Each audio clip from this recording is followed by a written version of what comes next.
Hello everyone, मैं हूं आस्था। Welcome करती हूं आप सभी का अपने YouTube channel government job जेन्यू notification. आज एक और न्यू नोटिफिकेशन के बारे में हम बात करेंगे जो कि ICMR NIV से रिक्रूटमेंट नोटिफिकेशन 2023 रिलीज किया गया है। एंड ये जो भर्ती रहेगी परमानेंट भर्ती है, परमानेंट जॉब रहेगी अगर आपका यहाँ पर सिलेक्शन हो जाता है। इनिशियल सैलरी 34,500 इनिशियल सैलरी रहेगी। देखिए यहाँ पर दो डिफरेंट पोस्ट पर वैकेंसीज आई हुई हैं, तो दोनों पोस्ट के लिए सैलरी अलग अलग है। ओके, तो हम नोटिफिकेशन में क्लियर करेंगे कौन कौन सी पोस्ट हैं, दोनों पोस्ट के लिए एलिजिबिलिटी क्या है एंड सिलेक्शन प्रोसीजर क्या है, सारे पॉइंट्स हम इस वीडियो में क्लियर करने वाले हैं। अगर आप इंटरेस्टेड हैं तो वीडियो को कंटिन्यू रखिएगा, लास्ट तक देखिएगा। वीडियो आपको अच्छा लगे लाइक एंड शेयर कीजिएगा। चलिए स्टार्ट करते हैं। अभी आप यहाँ पर स्क्रीन पर नोटिफिकेशन देख रहे हैं और ये जो नोटिफिकेशन है 26 नवंबर 2023 को रिलीज किया गया है ICMR NIV से। ये एक नेशनल इंस्टीट्यूट ऑफ वायरोलॉजी है, जो कि NIV का फुल फॉर्म अगर आप जानना चाहें तो NIV का फुल फॉर्म है national institute of virology. Okay, and ICMR का होता है Indian council of medical research. तो यहाँ से नोटिफिकेशन रिलीज हुआ है एंड इसमें आप अगर इसके बारे में जानना चाहें तो आप इसको रीड आउट कर सकते हैं। The ICMR national institute of virology is functioning under the aegis of Indian Council of Medical Research and autonomous organization under Department of Health Research, Ministry of Health and Family Welfare, Government of India. Okay, so ICMR NIV invite online applications from eligible Indian citizen for recruitment to the regular post. Regular post means ये permanent भर्ती रहेगी, कोई भी contractual basis भर्ती नहीं है कि fix time के लिए आपकी भर्ती हो रही हो। रेगुलर बेसिस भर्ती है, परमानेंट भर्ती है। पोस्ट अभी आप देख रहे हैं, एक तो पोस्ट है टेक्निकल असिस्टेंट की जो कि ग्रुप बी की पोस्ट रहेगी, नॉन मिनिस्ट्रियल पोस्ट है, लेवल 6 से सैलरी रहेगी 35,400 से स्टार्टिंग सैलरी है 7 CPC में।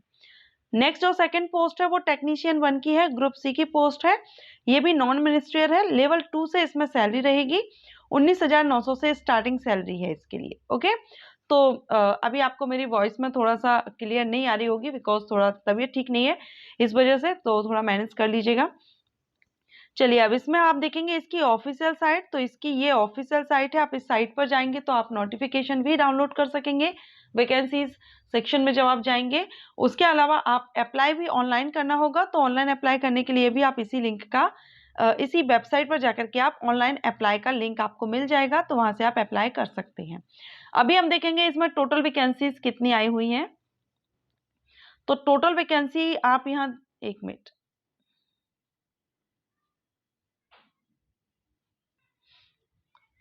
अभी आप यहाँ पर देख रहे हैं टेक्निकल असिस्टेंट ग्रुप बी की जो पोस्ट है उसके लिए 49 टोटल वैकेंसी है, टेक्नीशियन 1 के लिए 31 है, टोटल 80 वैकेंसी है। कैटेगरीज वाइज आप देख लीजिए, सैलरी हमने यहाँ पर देख ही ली है। PWD कैंडिडेट भी एलिजिबल है, एलिजिबिलिटी क्या रहेगी वो आप यहाँ पर देख सकते हैं। Vacancies on above are tentative, तो ये डिक्रीज या इंक्रीज हो सकती हैं। इसके बाद यहाँ पर एलिजिबिलिटी क्राइटेरिया देखेंगे तो इसमें एज क्राइटेरिया दोनों पोस्ट के लिए, पहले है टेक्निकल असिस्टेंट पोस्ट जो कि ग्रुप बी की पोस्ट है, इसके लिए मैक्सिमम जो एज है अपर एज लिमिट वो 30 ईयर रखी गई है। अपर एज लिमिट आपकी 30 ईयर है, इससे ज़्यादा नहीं होनी चाहिए। इसके अलावा जो टेक्नीशियन पोस्ट है ग्रुप सी की, इसके लिए 28 ईयर अपर एज लिमिट रखी गई है। अब ये जो एज है ये जनरल कैंडिडेट के लिए है, अनरिजर्व कैंडिडेट के लिए है। रिजर्व कैटेगरीज के कैंडिडेट को जो रूल्स है गवर्नमेंट का उस हिसाब से आपको एज रिलैक्सेशन मिल जाएगा।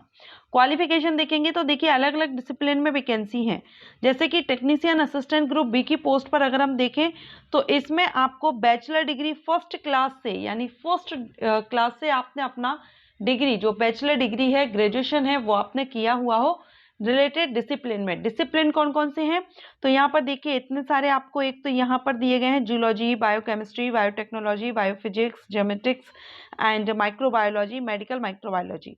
ठीक है, इसके अलावा और भी डिसिप्लिन है, हम वो भी देखेंगे।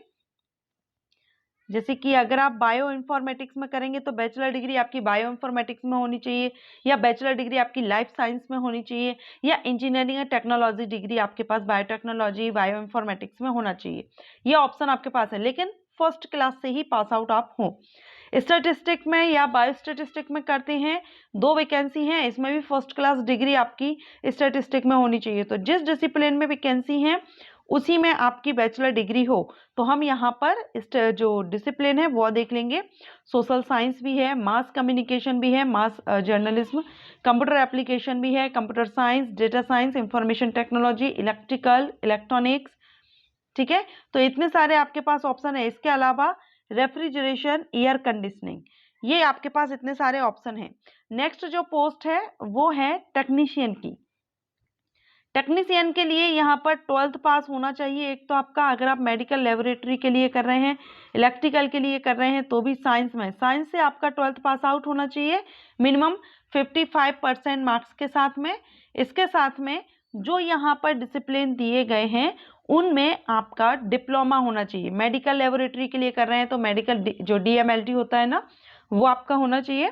एंड अगर आप इलेक्ट्रिकल में कर रहे हैं तो 1 ईयर का डिप्लोमा आपका इलेक्ट्रिकल इंजीनियरिंग में होना चाहिए 12th के साथ में।